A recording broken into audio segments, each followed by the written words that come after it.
I've been meaning to do this for a long time. You hear of coaching, you hear of their journeys, and generally you hear those that are very, very famous or that have a past as football players, but there is many other people that actually get into coaching from different angles, and that's what we're here for. We are with 3 coaches that come from different backgrounds, who found themselves different hurdles, different situations that we want to share with you. So first of all, the names, and then we'll explain the journeys. Ian Cathro, Ben Garner, of course, Chris Ramsey. Let's start there. Let's start with the journey, the beginning of the journey. Do you remember the day, the moment where you actually said, "This is me, I want to be a coach"? Funny enough, I was playing in Malta, and the manager got the sack, and I was one of the only foreign players, and they said, "You're going to be the coach," and that was when I was about 29, and that's where my professional coaching took off really, and then I've been in it ever since. Been coaching ever since. Yeah, Ben. I think for me, I'd already taken a couple of my coaching badges, but then I suffered a bad injury. So once I couldn't get back from the injury, I didn't miss playing because of the coaching. So straight away I felt very comfortable doing it and enjoyed it. Started at Crystal Palace with the under-11s when I was 24, and then from then just, that was what I felt best doing, felt natural doing it, and I loved the job. So, but that was I think the injury was the key turning point for me. So you've been at it now for well, in a professional setting from 13, 14 years. But I'd already been coaching 3-4 years before I went in at Crystal Palace. So 17, 18 years of coaching experience now. Okay. Ian, that moment, that magic moment? Magic. Kind of similar. Probably a combination of an injury and just getting to that natural point in your life where you're aware whether you're actually going to be capable of being a footballer or not. So I was 15 at the time, and started coaching at school. 15? 15. Okay. It's a bit strange, isn't it? It was a bit strange, and I remember my business management teacher wasn't too keen on it because I spent the whole time working on coaching and starting my own business for basically just to have access to kids that would be willing to come to me for me to coach, for us to do things with football and play with ideas and all that. So, but no, that was how it started. And all of you, I was going to say you started in your 20s. You started even earlier than that. You started very, very earlier on. When you gave the first steps into your coaching careers, did you feel that it was a path that you were creating yourself, that the 3 of you have gone into it not the usual way? Would that be right to say? I mean, I didn't want to be a coach. I didn't actually want to be a coach. I ended up being a coach by default. When I was playing, a player manager, that's actually probably the most difficult job you can do.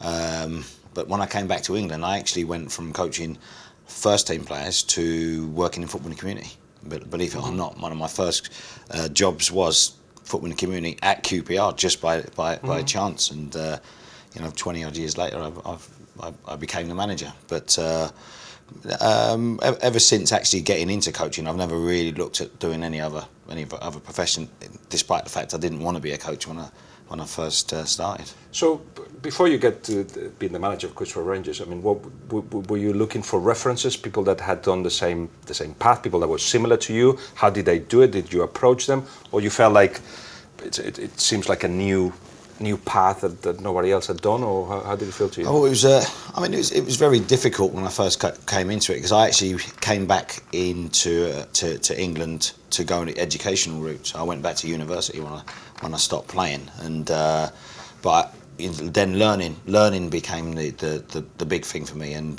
understanding that you need to get information from people that have been there, but you also need to have your own identity. So that was really my path, was the learning part of it. And you don't normally go straight into coaching first team, so you're working with children at different levels, trying to differentiate the different talents that are there. So that was really my route, really into realising that coaching was an important part of my progression. In fact, you already touched on a word that is basic in what the three of you have done, which is learning. Some would say, what a boring word, because how do you put that into a? Does it give you a cup? Does it give you a title? It doesn't, does it? It just makes you progress and challenge yourself and think differently. Again, one thing that the three of you are common on. So you got the chance to learn, or you get a job at Celtic Rangers. What do you go for? It depends on the capacity and where you are at the stage in your career and what direction. When you start, you're at the beginning of it. I think when you start, for me it was different because I was so young. I just wanted to coach, and obviously it was with kids and community staff, school staff, and then going into the academy. For me, when I started, I had key beliefs that were important to me, and that was the reason to start coaching. I didn't think as a kid I'd been coached correctly, and I didn't think it was size, it was strength, there wasn't any technical, tactical, and that was the big reason for me initially wanting to coach. And then from that, I was probably lucky that I knew straight away that I wanted to coach, so I had a long-term plan of where I wanted to get to and what I wanted to do, and then you learn along the way.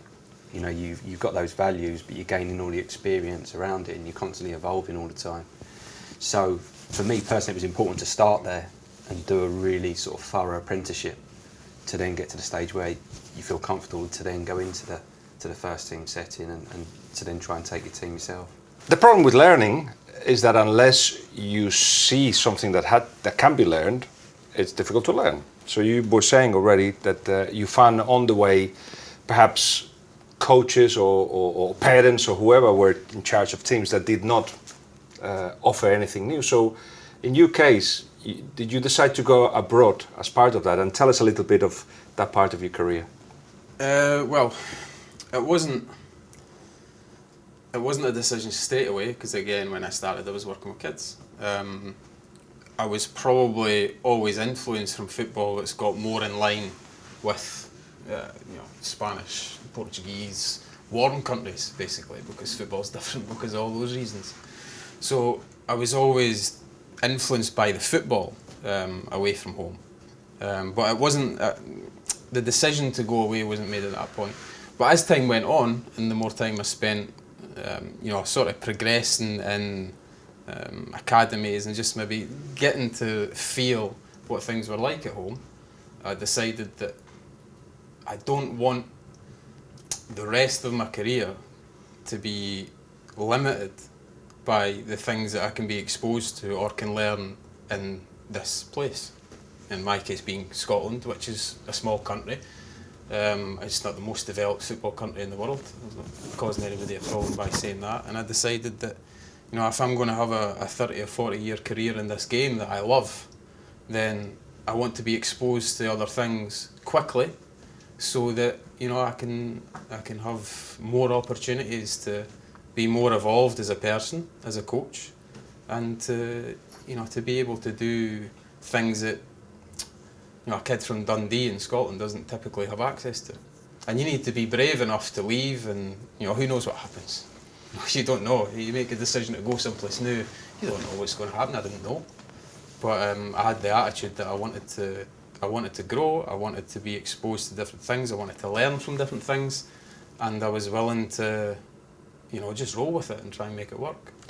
So we're hearing a little bit your mind frame, how you think, and you already suggesting that you think differently to the usual coaches, but it's time to introduce the audience a little bit to your story. So I wonder if you give us a little bit of a quick CV of where you've been, where you feel that it was important in your development, both as a person and as a coach, and where you've been challenged. So start with Ian, for instance. I was a kids coach at first. In Dundee, at home, developing things, worked for Dundee United in their academy for a period of time. But the real stuff started when the kids that I was working with got older, and the types of things I would work with them on changed. They got closer to what we know as the real game. And the main bit was from having the opportunity to go and work on a staff with Nuno Espírito Santo in Rio Ave. So I was in Portugal as part of that staff for 2 years. We had a successful time with a club that was up until that point, you know, will we get relegated, will we not? You know, that sort of up and down level of club. We then moved to Valencia. The first season was remarkably successful and put the club back into the Champions League. I then came home for family reasons, really, and found an opportunity to be at Newcastle. And yeah, With Rafa Benitez? With Steve McLaren at first, and yes. then things changed and stayed there when Rafa joined. And after that, moved on to take the opportunity to be the head coach of Hearts. And that ended. Which we'll touch on. Chris, how would you define your story? Well, basically, as I said, I was in Malta. I've had a couple of stints in America. First one being at Cocoa Expo in Cocoa Beach in Florida with Ricky Hill, which was great, and Florida Tech University. I worked there. Came back to England. I was at while I was at university, I was at Orient as the youth development officer there. Football in the community at Wimbledon and Brentford at QPR. Then the FA. Worked alongside Howard Wilkinson, Dick Bate, who was a fantastic coach educator. I learned a lot from him, and everybody else that was there, you know, Craig Simmons, people like that. I left the FA after working with nearly all the national teams there, head coach of the under-20s. And I went to Luton with Ricky Hill, the inevitable. After a few months, and funny enough, I ended up being an agent for a year, which I hated. Left there, went to work with John Still at Barnet, which was probably one of my best experiences. Why? Because on philosophy, there's no one better than him. Mm-hmm. I mean, and I've seen worldwide. I mean, I'm not talking about styles of play or whatever, just on the basic dealing with philosophy. Him and Dick Bate, who were at the FA, you know, just on how you put your philosophy together is outstanding. And then I left there and I went to South Carolina, to Charleston Battery. Worked there, became national champions there. In those days, there were only two leagues. There was the MLS and there was the USL. And you know, that was a very, very enlightening experience for me for 3 years. Eventually got the sack though. I went to Florida Premier, worked in there in a club team. They have club teams in America. Unfortunately for me at that time, I got a call from John McDermott, who's at Tottenham. Went to Tottenham for a best part of a decade, where you know we helped put together a fantastic development philosophy. Which was enriched by the presence of Tim Sherwood and Les Ferdinand, who came in, that helped us to coach the players to the next level. But you know, we had some fantastic coaches there: Perry Suckton, Richard Allen, Bradley Allen. You know, people were there that really helped to help me to learn a lot. But unfortunately, when you become involved with the first team, you end up getting the sack. And, all down to results. All down to results and situations. So I left there, worked with the England under-17s for a couple of months while I was out of work, but had a bit of time to myself, and Les invited me to come and work here as head of player development, and eventually, after a couple of months, I became the manager, and then got the sack. I went away. The owners and Les discussed about my future coming back here to put a development programme in similar to what we tried to do at Tottenham, and I've been back ever since.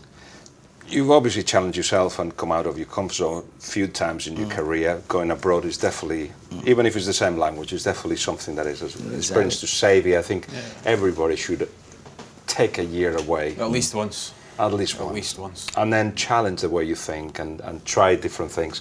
But in terms of comfort zone, what was the first time that you felt? Was it perhaps when you got the sack the first time you thought like, well, am I doing this right? Is it the right thing to do or what? Yeah, I think you always do. But I think one of the things is obviously when you have any rejection, your confidence is lowered. But I think you have to believe in yourself. And I think one of the things I always say to young coaches, you have to be well-rounded, because most of the time you're going to be an assistant. So you have to understand how other people work.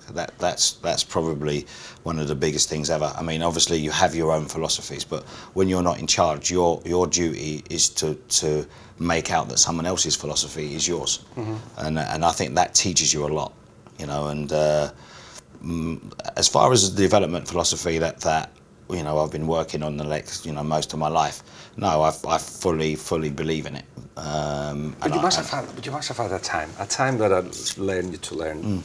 Because I know you are authority now, so it's more difficult to admit those moments. But you must have had moments where it was like,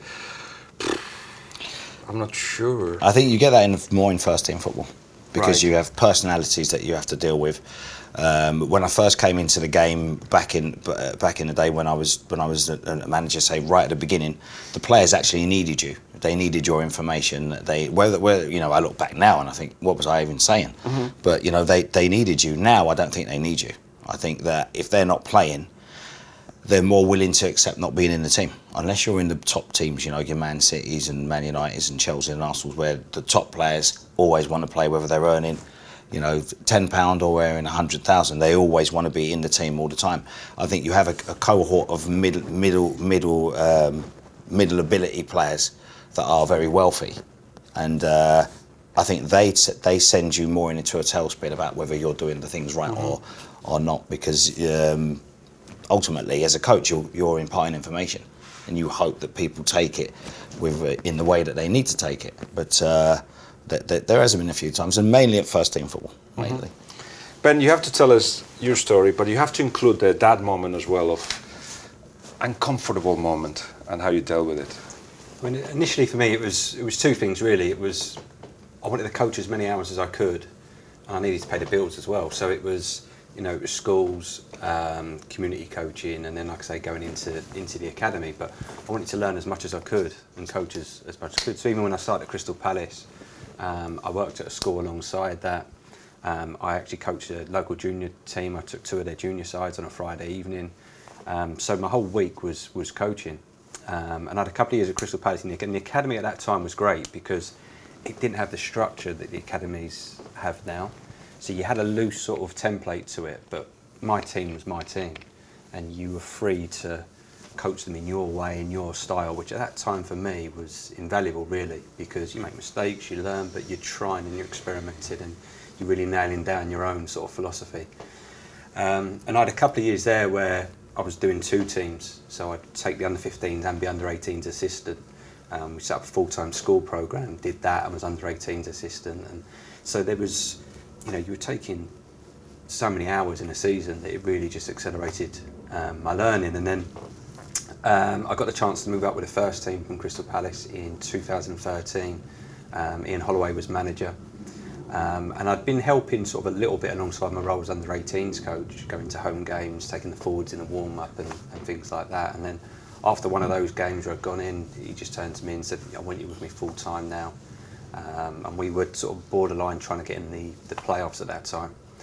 But we got in, got promoted, won the playoff final, which for me to do that with my local club, hometown club, you know, first senior experience was amazing. And at the time I was probably fearless, because suddenly you got this opportunity and I just thought we were going to win. You don't see the fear and the negative side of it, so you just see the positive side. So, and then I had 2 really great seasons in the Premier League at Crystal Palace after that. Finished 11th the first season and 10th the year after that.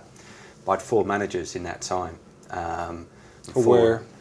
Ian Holloway, Neil Warnock, Tony Pulis, Alan Pardew. So 4 probably the most experienced British managers. You know, thousands of games between them, quite a few promotions between them as well. And I also had Lenny Lawrence when I was under-18 coach. Lenny's vastly experienced guy and terrific coach, and he was a really good mentor for me at that stage.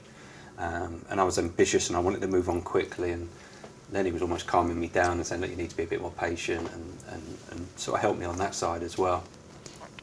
And then from there I left Crystal Palace at the end of that second season, and then joined West Bromwich Albion to work under Tony Pulis again. And I had 2.5 seasons there, which was great. Good club. We had to turn around the personnel quite a bit there, which we did. And unfortunately left there back in December of this season. but I had a good time there. And in terms of the challenges that you spoke about, probably the big ones for me would be initially going with the first team at Crystal Palace. I was taking the 18s, and you're doing everything. That point, you go into the first team and you have to look like you know what you're doing, even though you've never done it, so you cannot know, it's impossible. Well, you have a foundation, but you don't know all the answers. So it's important at that point to look like,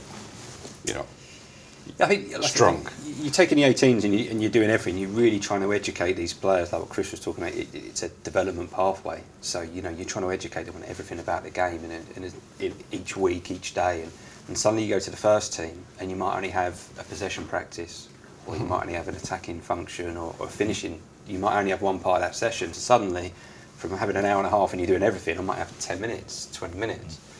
And there was players in that squad, real big characters, senior pros, Paddy McCarthy, Mile Jedinak, Glenn Murray, Damien Delaney. If something wasn't right, they let you know. So the pressure for me straight away, the challenge was, even if I only had 10 minutes, the organisation and structure of that 10 minutes had to be spot on. Because I wanted that for myself, but also I didn't want them to have a reason to have a pop and criticise. Plus you wanted to impress them, so you overcomplicated it at first? No, not really. It was just a case of making sure it was organised, it was structured right. And what I found with the senior players, if you do things right and it's organised and there's a reason behind it, then they're good. If a session lacks structure or organisation, that's when you can lose them. So the focus for me initially was make sure that structure's right, so that there is no grey areas in it, and they can enjoy it and get something from the session. And then you sort of build that over time. So the three of you have had experiences abroad in different levels. You obviously have coached abroad, you've been going analysing games and teams, and you've been doing everything by the sounds of it abroad. Of course, when you tell the story, or when people tell the story when they went abroad, they tell the good story of, I went and learned and came back, and then I'm a better person and a better coach. And for sure that happens. The stories they don't hear is when it goes wrong, when it's difficult, when you cannot communicate, when you're on your own, when you go there and don't know anybody. So, come on, share with us the difficulties of actually being abroad, which is, as we all agree, something that we have to do. I think being abroad is difficult. You're very lonely abroad, especially when you. First of all, you don't want to come back with your tail between your legs, and secondly, you haven't got access. I mean, now communications are easier, but you haven't got access to people to go for a quick coffee with or bounce things off. And sometimes the culture itself, you have to adapt your thinking to that culture. I mean, I've been out of the country for 10 years of my career at different times, and I've seen a lot of English coaches come and go abroad because they're not willing to adapt to the culture. They don't understand that if you're in Carolina and it's 100 degrees, you're not going to be closing down at the same rate that you would be on a Tuesday night somewhere up north in England, or even the food, just things like that. In the same way that players have to adapt, I think for coaches it's even more important, because you're not only adapting to the culture, you're adapting to different personalities that you're going to have to deal with. So definitely going to Carolina for me, where I have, I was there in 2000 and 2001, 2000, and a lot of English coaches hadn't coached Paraguayans and Jamaican players and players from the different South American countries, which was an eye-opener for me. But you do get very lonely at times, because a session that you might not be able to communicate sometimes leaves you feeling like a fool, really. And have you actually learnt enough to be worthy of coaching the players that you're coaching? Makes you think, and makes you think, and how can you overcome that is the next. If you have the right attitude, it's like, all right, if I'm done right, how can I improve on that? Obviously, but you've been abroad, watching games and talking to people, coaches, and so on. Is that something that perhaps you're aiming to go next, or trying to, or? I'd like to, definitely like to work abroad and experience a different culture and a different style of play and everything that comes with it. In terms of visiting clubs and in Spain, in Holland, in Germany, it's always been positive, to be honest, apart from getting lost a few times and trying to find your way around. I worked in America for 6 months when I was 21, when I came out of university. And that was a challenge just in terms of 6 months on your own and growing up, really, and really learning to, look out for yourself and that side of things. So, that was a learning experience for me at that time. But when you go to, say you're saying, open doors sometimes to the clubs that you've been to in Holland and in Spain, they're just happy to have you, and you talk to the first team head coach or manager, they're just there. Sometimes they put you next to them as they're training. Is that right? That's what they're doing? Compared to what happens here in England, in Britain generally, is a shock, isn't it? Yeah, I mean, it's been fantastic. I mean, I've had times I went into Atletico Madrid, for example, and initially was watching the academy teams. Quite a small training ground. The first team are training sort of the pitch up. It's fenced off, but it's there.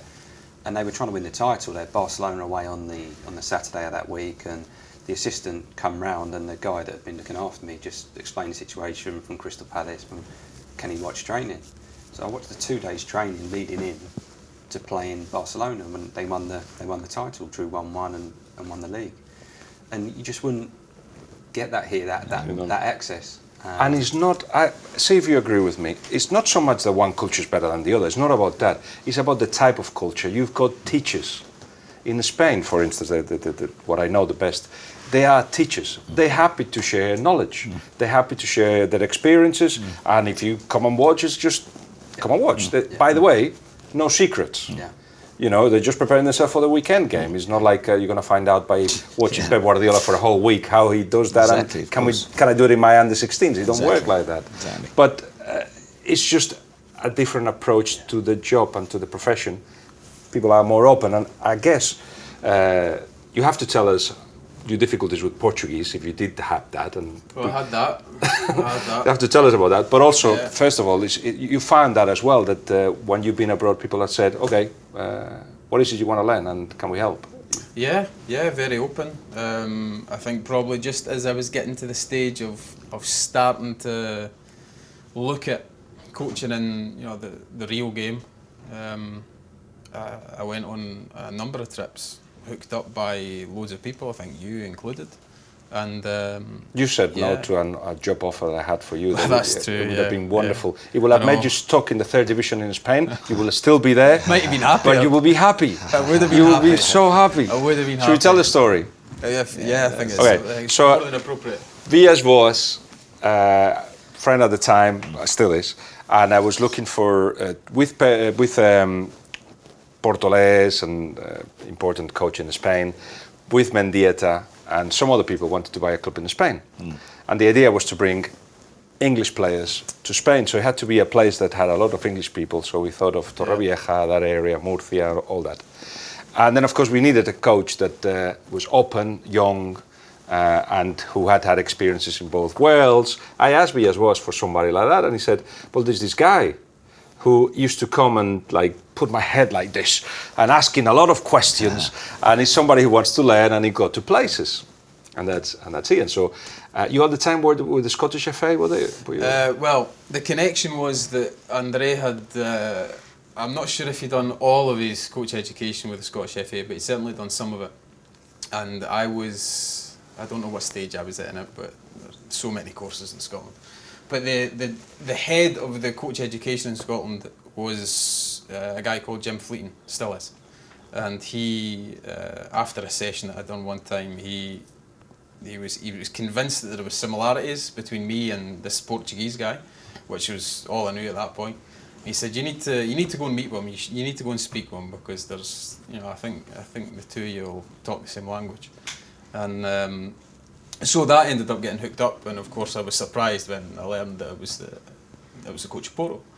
So yeah, that led to a couple of trips to Porto, and spent a lot of time, rightly, asking questions, discussing things, arguing about things. Just really, really open, really productive, willing for some random guy sitting across from him to say, I'm not sure about that. I think, but it was open, it was engaging, and it was really, really enjoyable.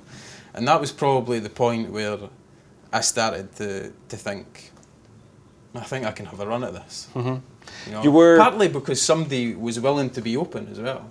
Because all of a sudden you were able to see into something that your norms tell you that you can't.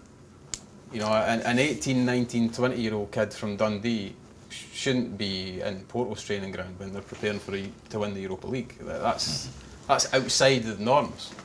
But I'd managed to put myself in that situation, and whilst being there, felt good about it.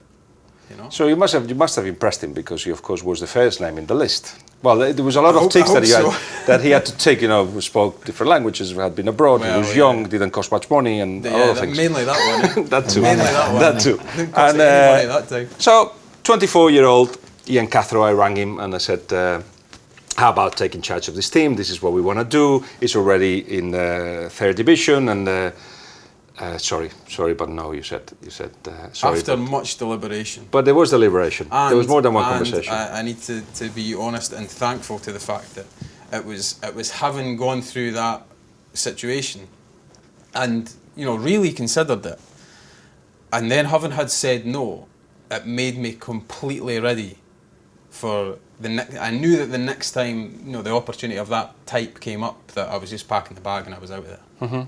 So I'm grateful that those circumstances came together and almost in some way told me that you've got to go. Yeah. I'm thinking, who do you think you are? It's like then I realised. Yeah.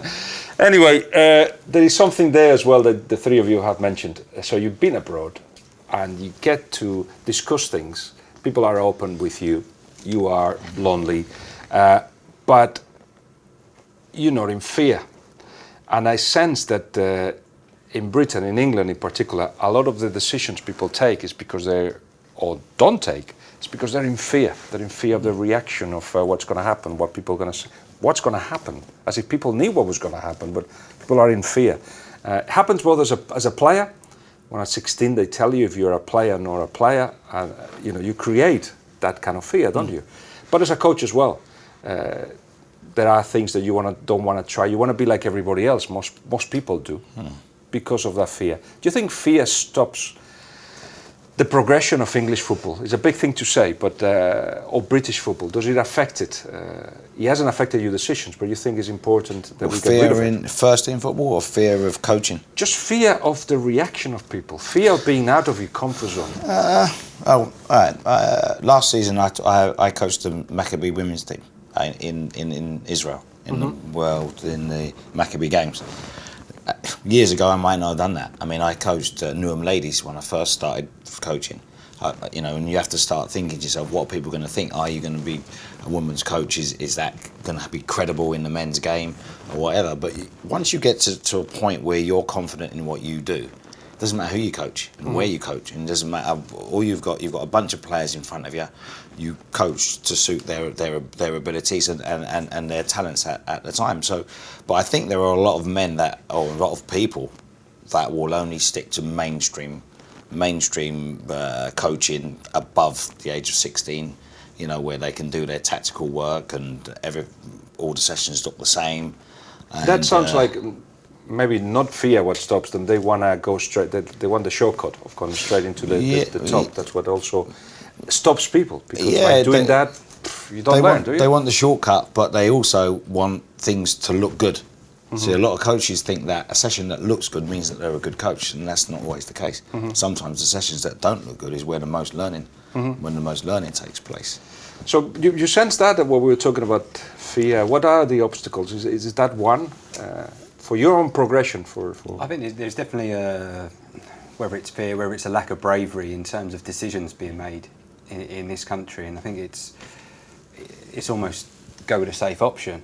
It's like, for example, every Premier League job that seems to come up is they want someone with Premier League experience. But if you always went down that route, how do you then get people to get that experience? Like Pochettino, for example, coming in. If Southampton went with someone with Premier League experience, he wouldn't have got that job.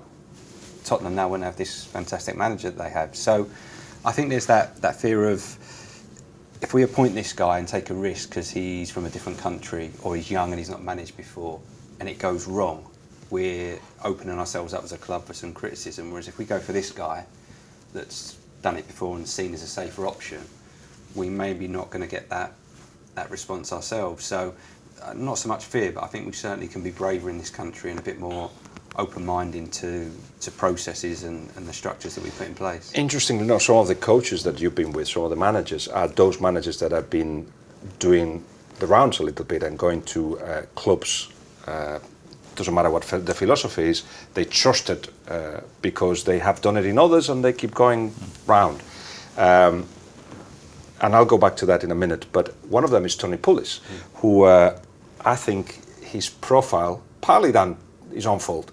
His profile is one of somebody from a different era who's all thinking, but he contract you, who's young, who's bringing something new to the table. Have we got the wrong impression about Tony Pulis, you think? Yeah, I think Tony's more progressive than he gets credit for. He's got the strengths of his team and the way he plays, and he's got a clear philosophy. For example, talking about people come in and watch training, he'd always allow people to come in and watch. And he'd let them come in and meeting, watch training, sit down and have lunch. Very open and very good in that way. And anything he felt could improve the team, he would listen to it. Whether that be from a sports science point of view, from an analysis point of view. He was open-minded in that respect. And he's a better coach than probably people outside give him credit for. Especially on the defensive organisation. There's no one better in what he does. But it must be frustrating for a young manager to see that the jobs have been taken by the same people. From the outside, it sounds frustrating, but from the inside, what does it feel like? No, I don't subscribe to that thought, to be honest. I think that if you start to, as a young coach or a young guy wanting to, dream and have these ambitions of making these steps in your career, I'm honestly down to the opinion that it's up to you to reach the point where you're the better option than somebody else. I don't think you can get to a stage and start thinking that guys who've been there and done it before, who've got more scars and wrinkles and experiences, should reach a point and say, I better stop now because there's some young guys. That's equally, that's crazy. That's absolutely crazy. And anybody who is at an early point in their career and looks that way and looks to these guys and thinks, I can't because of that, then they're probably right, they can't, but it won't be for that reason. It'll be for the attitude about that. And I've got no problem with that at all. It's me personally is for me to focus on me growing, me developing, me becoming stronger, to reach a point, and that'll be a natural thing where you are the right appointment, you are the right profile, you are the right person, you are at that right stage in your life, in your career, and with the right experiences and scars. And I've now got a couple where that moment comes, and I don't think we can. It's not their fault, okay? It's not their fault that they seemed like that, perhaps, maybe, but certainly it's the fault of the decision makers who don't look beyond what they see in front of their eyes. You find that. I think that's different. Sorry, if they're not looking outside and considering all options, then I think that breaks into a different thing. And why? Why don't they look? Because, just as Ben said, that if you make a mistake, you're making a calculated risk, aren't you? You're making a calculated risk for what criticism you're going to get, and that's what they do. They tend to think, right, we made the safe option, it didn't work, we can only get a certain amount of criticism, and that's what they do. They do that time and time again. You found as we're saying, not the greatest experience as a player, but you've got a great experience as a coach abroad, and you've been with Nuno, with Rafa Benitez, with McLaren. You've been with some of the top managers around. You've had experience all over the place. But you feel at some point there's hurdles that don't have to do with your experience or your knowledge, that you're actually being put in positions where you cannot advance for prejudices. You felt at some point that's happened? Well, I mean, obvious prejudices have been well documented. I think, first and foremost, I think as an English coach in England, I think there are prejudices against English coaches. I think you feel because of the nationality. I think that people do want the exotic sounding names. Talking about managers or just managers. People want that. I think that it's something that appeases a lot of the fans. The fans are not always aware of the people coming in, but if it sounds exotic, they tend to go with it a little bit more, almost keeping up with the Joneses, with the people down the road. And unfortunately, English coaches have had a lot of bad press for years and years, based on a style of football that was taken up in the 80s for a period of time, and people have been tarnished with that long ball reputation for a good 20 odd years now, and I think it's about time that the rest of the world realise that there are some good coaches here, and it's not always the exotic sounding names that are the best coaches, because just as many of the coaches that have come from abroad have failed, and sometimes in a probably much worse way than the English coaches would. Okay, you're a young English coach. You're young Scottish, but we'll put you in the bracket of British, obviously. Give me a different nationality. No. I was going to say British as well, which I think that's what you're talking about. British, just the British idea. Have you felt that? You felt that has worked against you sometime? Yeah, there's definitely. I mean, all through, even coming through the academy and starting young, there's always that obstacle in front of you and those hurdles, and you got to be thick-skinned and you got to be able to come through them, which I've had to do even to get to the stage that I have done. But even now for me, for just finishing 5 years in the Premier League as a first-team coach, as an assistant, I want to get my own job and I want to manage myself, and there's a big obstacle there now in terms of getting an opportunity. And like what Ian was saying, you look at yourself, but if you can't get in front of people, why can't you? Well, the jobs I've applied for so far, I've not got to that stage where you actually go and have an interview and be able to present yourself and your ideas. And you cannot determine why they're not talking to you, but No. What's the impression you're getting? I don't know, to be honest. You don't want to. For me, it should just be a process of being very open. This is what we need for this football club, and having an open process. And whether that person is 68 or whether he's 38, whether he's black, whether he's white, whatever route he's come through, take the best person for that job. Mm-hmm. Don't close anyone off. Don't close any doors. And for me, if I go for an interview process and that's a fair process and someone else gets the job, I can live with that. Mm-hmm. And you can take from it and learn from it going forward. But everyone should be able to get that opportunity to say, look, this is my philosophy, this is how I'm going to work, this is how I see this football club going forward, and having the opportunity to do that. Yeah, you had the opportunity. You were given a chance at a Premier League team in Scotland, and I'm not objective here because I know you well, but it felt from the beginning it was doomed to fail because there were prejudices that were put on the table before you even started. Did you feel like that? I wouldn't have said prejudices at the time, because at the time you're dealing with something, and when you're in the middle of that, you have to make a decision on how you're going to deal with that situation, and how you think you're going to try and navigate your way through it. So, at the time, no. At the time, it was a bit louder than what it needed to be.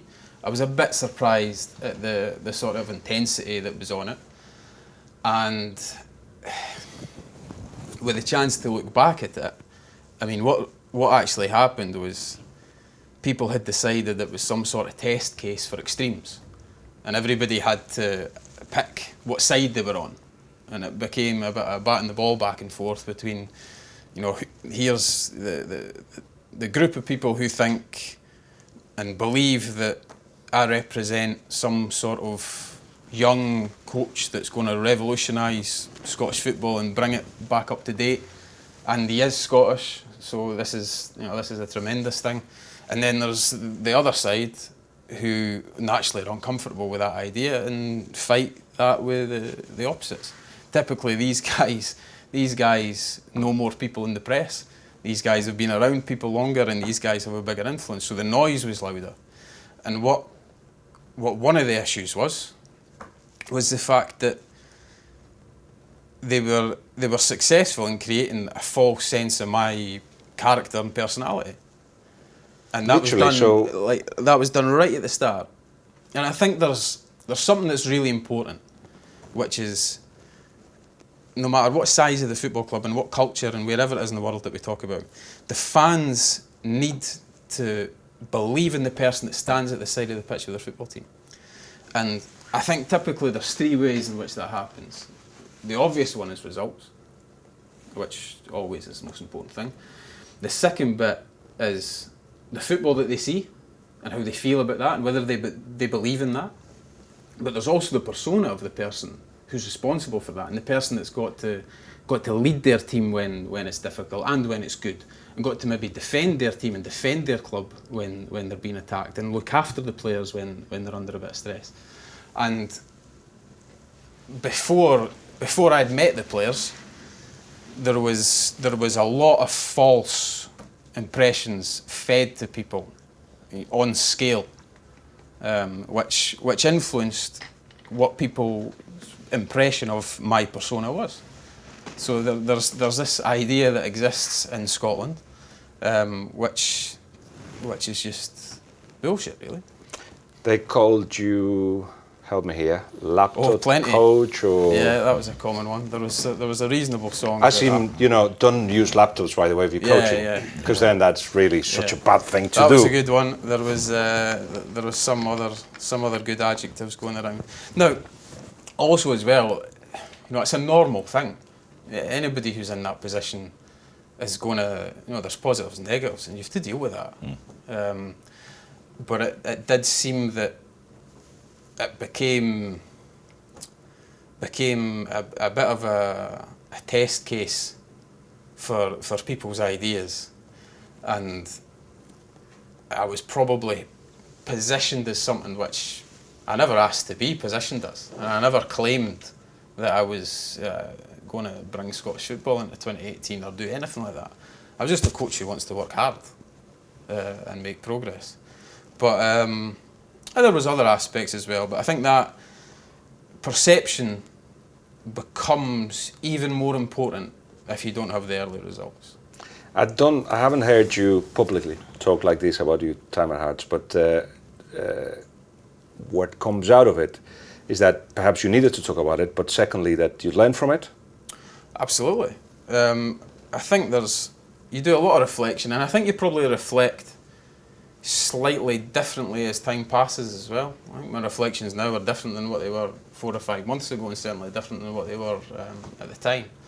But I'm in a position now where I'm really glad it happened, because even some of the things that we're talking about and all the different experiences that people have lived through, if that hadn't happened, then I wouldn't have the scars on my back that I've got now. And I wouldn't see all the things that I see now and feel all the things that I feel now. And I'm 31. Mm-hmm. So I'm really grateful for everything that was thrown. Ben, are you ready for the scars? Are you ready for this? Need scars. You're ready for them? You think you need them as well, possibly? Yeah, I think you either want to do it or you don't. And I'm confident in that I can do a good job. I've got good experience, and I've always known where I want to get to. So you've always got an eye on looking at it, and I've worked under very experienced managers, and even at times where they don't think you're learning off them, whether you're just sitting having dinner or having you're picking up that experience all the time, good and bad. And even sometimes it could be something that happened to them that was a negative, and you're taking from that and think, well, I'm taking that, I'm making sure I don't get into that situation, and just soaking that up all the time. Chris, you're hearing all this, and of course you've been so experienced at both sides. What do you think? I think that you've got to be. It's great to have the experiences, but most of them, this is my 40th season, so I've coached and played in every division, and done probably every job in every division.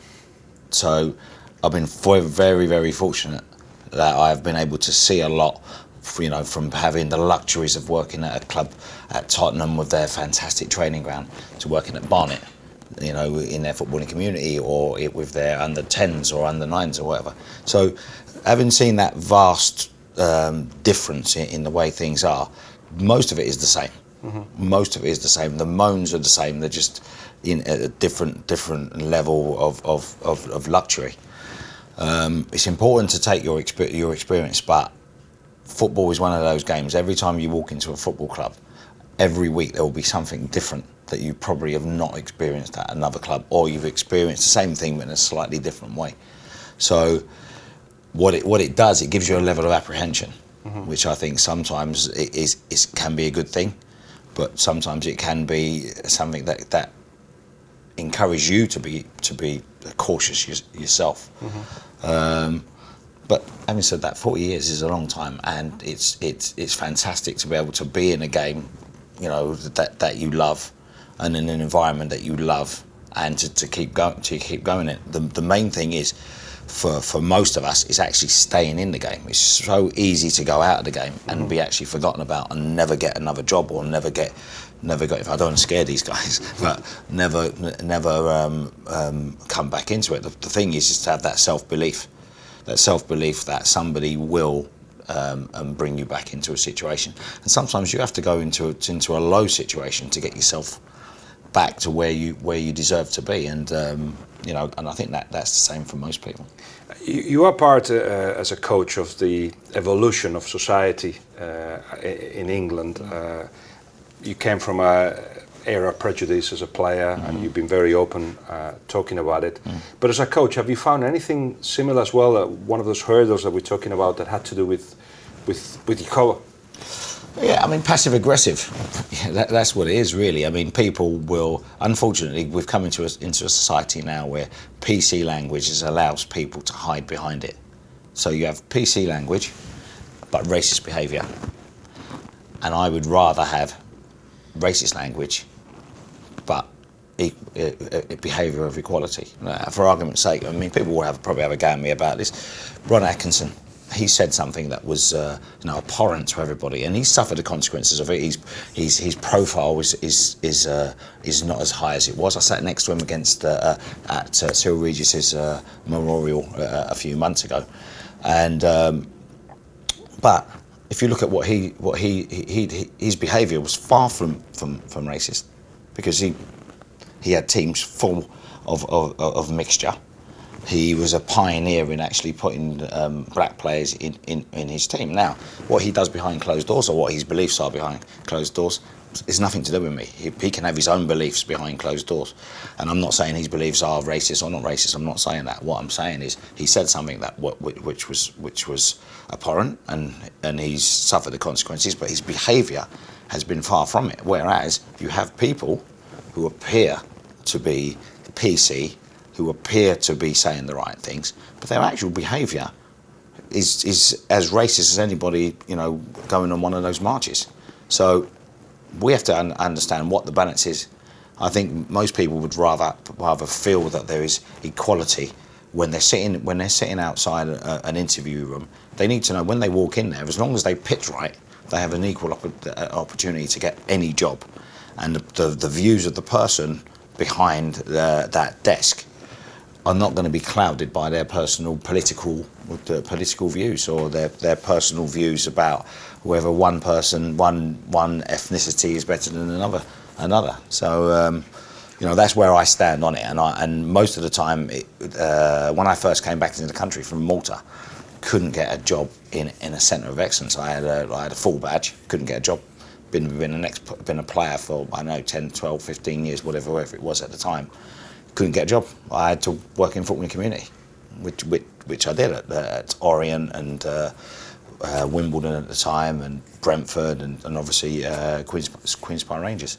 Coached the women's football team, had to do that, you know, before getting an opportunity to work in football in the community, football in the centre of excellence at Pat Holland and Paul Brush at Orient, and Grant Cornwall, who was doing the community team. They brought me in, and then I went from there to the youth development and worked with the youth team, and they got headhunted by the FA, and worked along people there that were trying to break barriers at the time. It was me and Hope Powell, the absolute hero of mine. Somebody, a woman, in at that time, breaking barriers, helping to change the way women's football is at the moment. And we can see that fantastic cup final at the weekend. It's changing, and she's one of the pioneers, along with Emma Hayes and people like that. So I've looking backwards, I've seen a lot of it. It hasn't changed as much as people would like to believe it's changed. The PC Brigade are actually keeping it alive because people can hide behind it. You can see it. You can see it. There's not enough black coaches. Where are the Asian coaches? Well, massive Asian community in Luton, in Bradford. No coaches. Now I find that female coaches are having that difficulty that you had at the time. When were you talking about when you said you came from Caroline? When I came back, I worked. I came back in 2005, but I'd worked at the FA in 1998. I think I was appointed as the first ever black regional director for the FA in those days. And Hope Powell, it was myself and her had two senior jobs at the time. And but you did have people there with forward thinking, like Howard. I was his assistant with the under-18s. We had great team then. With Stevie Gerrard, Ashley Cole, people like that, Jonathan Woodgate, all those types of people. And I learnt a lot from Howard in those days. He showed no prejudice, and people like him who were at the helm, trying to break the barriers down of people. Just including what they thought were the best people. I'm not saying I was, but what they thought were the best people at the time. And the gates are not open completely, but there's a chink. We've got Chris Hughton, who's a fantastic ambassador, and Darren Moore. I'm just praying that he gets the job now. If he doesn't get the job, what's that? What does that? He doesn't get the job. Come on. More than he doesn't get the job. What are people going to say? They're going to say, "Oh no, he's not experienced enough. He can't do it." He's done a fantastic job. Should someone like him not have an opportunity? But you can almost name people. We got people like Keith Curl, Terry Connor, if you're working at the PFA, Paul Davis. But I'm almost naming everyone that I can remember. It's not a list that's it has infinity. It's a list you can actually write down and name it. So it's important now that people realise that unless we do something, we talk about evolution. Nah, sod the evolution. The evolution can't be. I've been part of that. That's why I'm old. I've been part of that evolution, and look how long it's taken me to get where I am now. Whoever comes in behind me now has to come in quicker. There has to be people coming in to jobs at a better rate now. Not token. We're not talking about just giving people jobs. We have female coaches here working in the academy. We're probably one of the only ones who have female coaches actually taking age groups. So we're taking the best people, because we're dealing with making better players. We don't do it for effect. We do it because we want the best people doing the jobs. So it's important that we can't have an evolution, because there'll be loads of people, generation of people, who will miss out. What we need a revolution, a controlled revolution, in order to move people to the next step. Making people think differently and and be brave enough to take the decisions. Let me present to you a case study that has to do with female coaches as well. At Biggleswade United, my dream is to have a female coach running the first team. Within, 5-10 years. I will love that. So I started being in touch with female coaches. Some of them are getting the B license, UEFA B, and to bring them to the club so they know what the club is about, to give them jobs, assisting to the under-18s or running a football team, one of the teams, boys teams. And what I'm finding is some of them are not willing to take the next step. The step of, as we say in Spanish, being in the mood, working hard, making an hour and a half to do 3 training sessions a week or 2 training sessions a week in a game. They're not willing to do that. And I will fight to try to convince them that it's going to be good for you, because there is a path here, which if I can, I may link with a particular League 2 club that may just give them the continuity of that path. So the path is there, but it's not there really. It hasn't been there. And I think they're not willing to take that step because they don't see that path. So how are you doing it? And you agree with what I'm trying to say? They're finding difficulties. Some of you are finding difficulties or have found difficulties because you don't see the path ahead of you. Would that be right? I think you need to break that barrier almost, and you need to have. That's the revolution that Chris and you need to have some success with it. So, for example, if you take Portugal and Jose Mourinho, being as successful as he was and the impact he had as a world-class coach, all of a sudden gave opportunities for people of a similar type with an educational background that had gone through philosophy, methodology, bang. And I think it's similar in other aspects. If, Chris Hughton's doing great at the moment, may open doors, and other people doing well. If a female coach can come through and do well, it will open doors for other people. So I think you need to get, whatever genre it is, you need to get some success to then break down a few barriers and give opportunities to but if you start with the success but you don't get the chance, it's like it's impossible. I mean, although I agree with the fact that you do need success, that's only because that bigoted people, only a lot of these people at the top think about the money. So economic success actually goes over everything, doesn't it? People don't care. If you had a female coach and they were filling the stadium every week, they would have a female coach. So the fact that we have to wait for the success now actually highlights the fact that people are putting barriers in a way. And it slows down the whole thing. And it slows it down. Let's revolutionize. Let's just do it. Let's come out in the streets. How do we do that? How do we convince the top, the people at the top of the FA? Do we convince a television channel that will put the money and then will just follow the path of somebody, make it famous or make him famous? No, the only thing that people in power understand is economics. So for argument's sake, if you had a player, if we're talking about Asian players or black players or female players or whatever, you need champions. You need economic martyrs. You need people that are going to go and stick their neck out. If you're a player now, if I was a player and I was earning 40 grand a week and I cost £10 million, whatever it is, and I've got a 3-year deal, if I make a statement, people are going to put it in the paper. I don't have to be the one. I can make the statement and go into the background. I don't need to be in front of the cameras all the time. But if I believe in that statement and I say, right, I believe that there are not enough female coaches or not enough Asian or black coaches, whatever it might be, and I'm a famous player, my club's not going to drop me, are they? Because they need me to play, and they're paying me 40 grand a week, so it's not going to affect me. If I'm at Dagenham and Redbridge and I'm on £300 a week, I can't really say anything, can I? Because if my club want to terminate my contract or to not renew my contract, I'm going to be actually struggling. So the people at the top who are actually earning money need to stick their neck out and actually help the people at the bottom or the people outside the door. They need to drag them in, and they need people to be aware of issues. And the only people that can do that are people that will not be affected by what the press say or affected by what their clubs say, because the club have got too much economics in that player. But we actually creating a closed environment for these players at all levels. In a bubble, they live. So, and when they are becoming bigger and bigger, the bubble becomes harder to break, because there'll be the PR guy says you cannot put a tweet out, you cannot say that. And then there'll be the manager saying, but if there'll be a danger of you doing that as a consequence, you could do da da da da da. Yeah, but no. But the problem is unless you say I don't care, right, or somebody gives them the idea, because the only time that you need to care is if it's going to affect your career so negatively that now you're going to be on the street.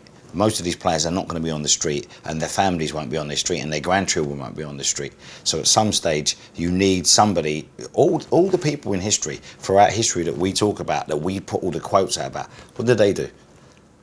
They stuck their neck out. Yeah. They stuck their neck out, and it helped to make change. Now, if these people are not going to do it when they're in a very, very protected environment, that for argument, listen, this could actually stop me from getting further employment, couldn't it? Because a chairman now could say, better not employ him because he's going to go. If he's heard the first 35 minutes of the interview, they will employ you. Yeah, if they heard the last one, they say, oh, it's a guy that, and then it will be down to them how brave they are, or how, you know, if they want to look at what you've done, or at something that I think all of us agree with. And everybody to a point, any decent person believes that equality, worldwide equality, is what we're trying to get. We know it's hard, but we're in an industry that everybody in the world has some sort of affiliation to, whether directly or indirectly. Football affects the world, doesn't it? And this is something now where, unless the people with the economics affect the people who are controlling the economics, it's going to be very, very slow to change. That's why I wanted to put you together, because you come from, as I said earlier, from a different background, which has forced you or made you think differently, and you have come out with answers to those obstacles that you found, and you're still fighting. You fight, and we wanted to hear what is the fight and what you're doing to sort it out. So I have to thank you, all of you, for your time. It's a bank holiday. So it's great. No problem. Thank you. So thank you, Chris.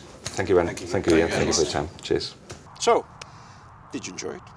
Thank you very much for watching. If you liked it, you got down here, do tell me what you thought of it. That's down here as well.